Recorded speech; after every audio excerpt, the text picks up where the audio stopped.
Assalamu alaikum dear students, how are you? Are you fine? I hope you are fine and healthy. Once again I am here to teach you a new lesson. زه بیا هم ستاسو خدمت ته حاضر شم تر څو تاسو ته یو نوی لوست وښیم.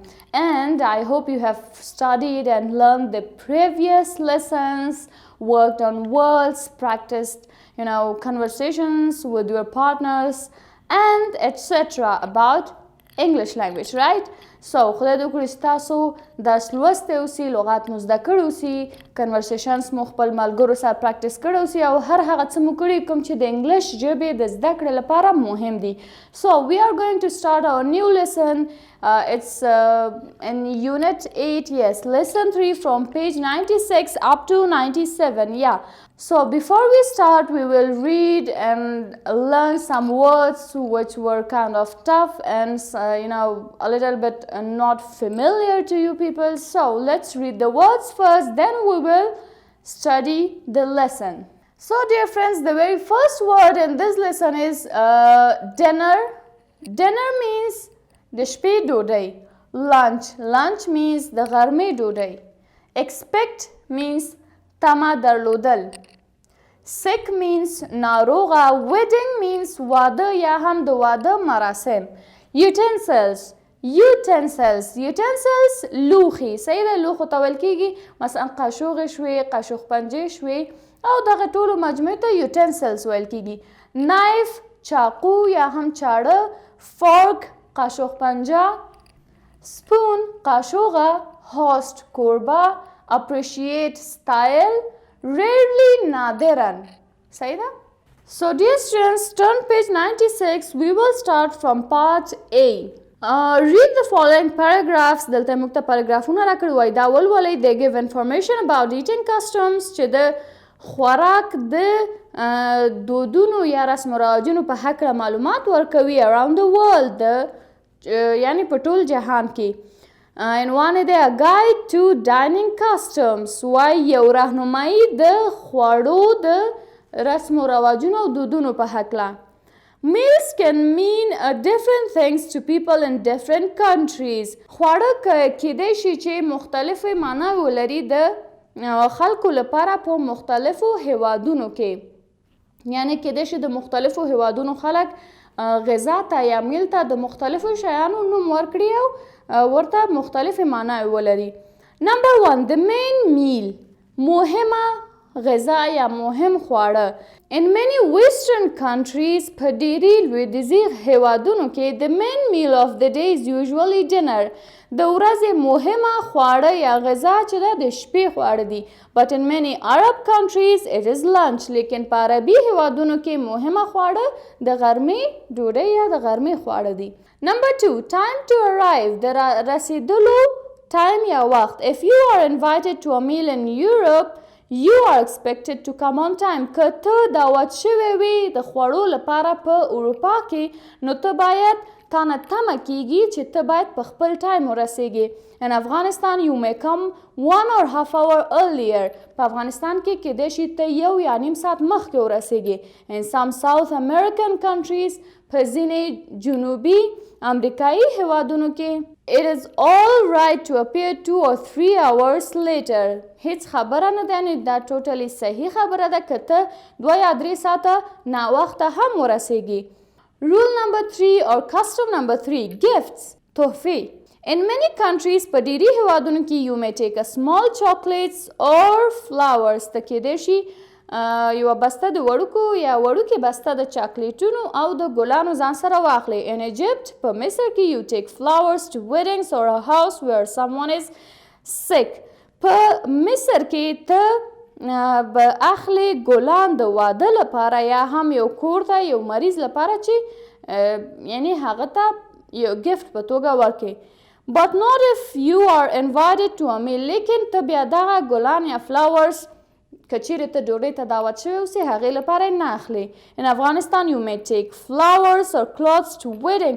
په افغانستان کې بیا ته کیدای شي ګلان واخلي یا کالي واخلي که چیرې ته واده ته ځي. But fruits for the one who is sick. لیکن په افغانستان کې بیا برعکس ته مریضان ته دلته څه ورکوي؟ فروټ ورکوي، میوه ورته وړي، نه دا چې ګلان ورته ویسي. Number 4, eating habits. څلورمه شماره کې موږ ته د خوراک عادتونه بیان کړي. In some countries you are welcome to eat with your hands. په ځینې هیوادونو کې ته کولی شي یا هیڅ مشکل نشته په حساب که ته لاسونو سره وخورې غذا. In most of Europe, however, dinner is always eaten with utensils, usually knives, forks and spoons. Hands are rarely used.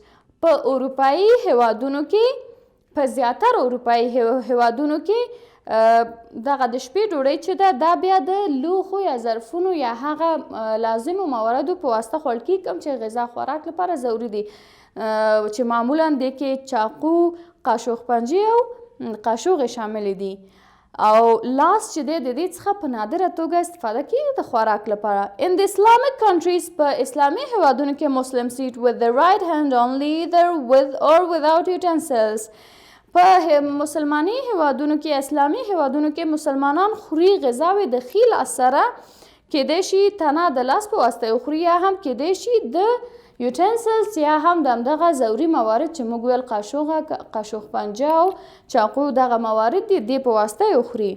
Muslims should say بسم الله or in the name of Allah in the beginning and Alhamdulillah or praise to be Allah at the end of their meals. او مسلمانان باید د غذا په شروع کې بسم الله ووایي، یعنې د الله په نامه شروع کوم داسې معنا ورکوي، او په ختم کې الحمدلله ووایي، یعنې ټول ثنا او صفت د الله لره دي. کله چې دوی خپله غذا ختمه کړي. Then they wash their hands and mouths. هغې نه وروسته بیا هغوی خپل لاسونه او خولې پرېمینځي. Now turn page 97 number 5 conversation. په پنځمه دود یا پنځم دود چې دلته موږ ته بیان کړی د خبرو اترو په هکله ده. In most countries it's good to talk during the meal. په ډېری هیوادونو کې دا ښه خبره ده چې د غذا خوړلو په وخت کې خبرې وکړئ. It is polite to say nice things about house and the cooking.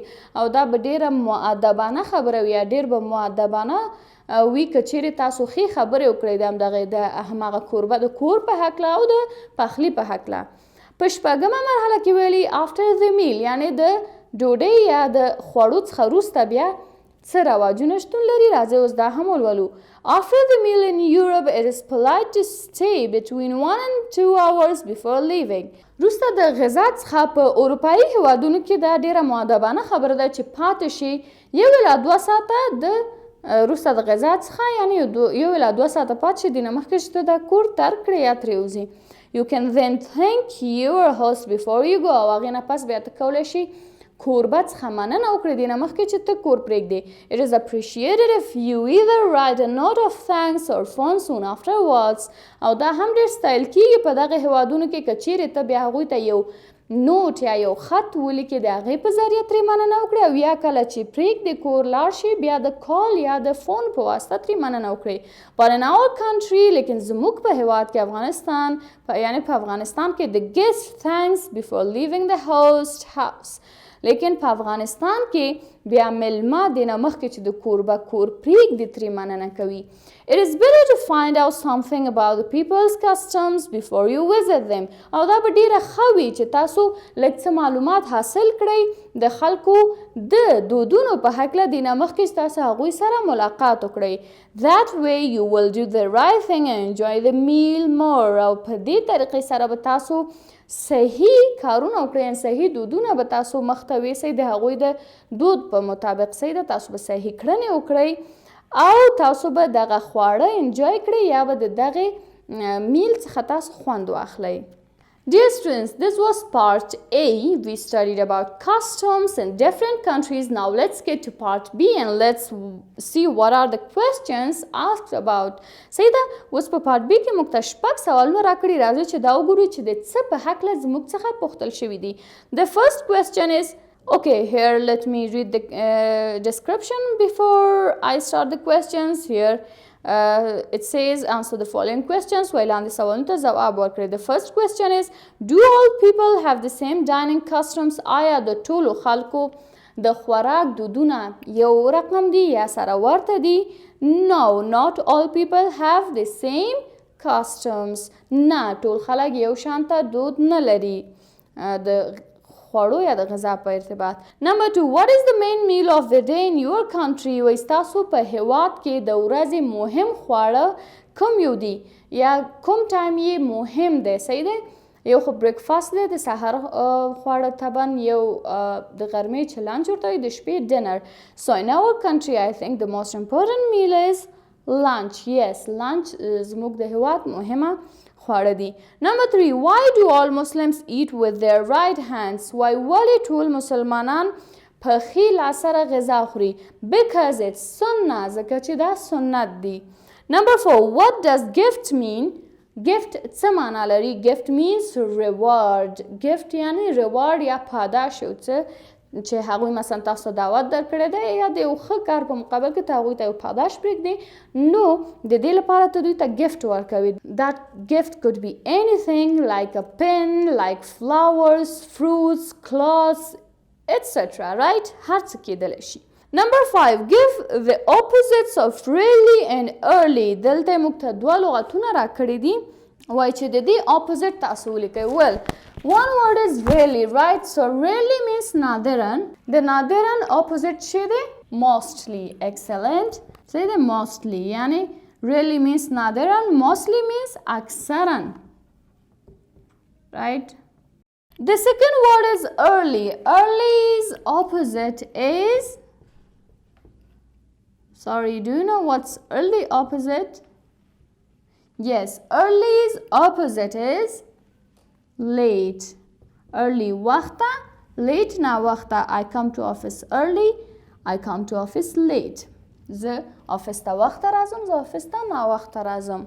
And the last question, tell your classmates about any dining customs you know. وای خپل ملګري یا همصنفي ته د هر هغه دود چې د غذا په هکله دی یا dining customs دی هغې په هکله چې ته پوهېږې ووایه ورته.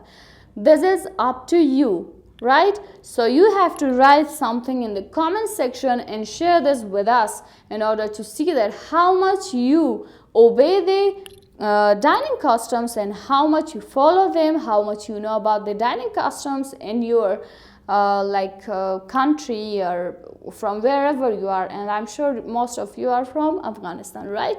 So write anything you know about the dining customs. Dear students, this was today's lesson. I hope you have learned something and I hope you note these words, make sentences for them, practice them with yourself, with your friends, or if you have no friends, right, you can stand in front of a camera. Sorry, I'm in front of a camera. You can stand in front of a mirror, talk with yourself, and practice the words, practice this conversation, talk with yourself about the dining customs and so more, right? So if you have any question, you can ask me in the comment section. Thank you. Allah Hafiz.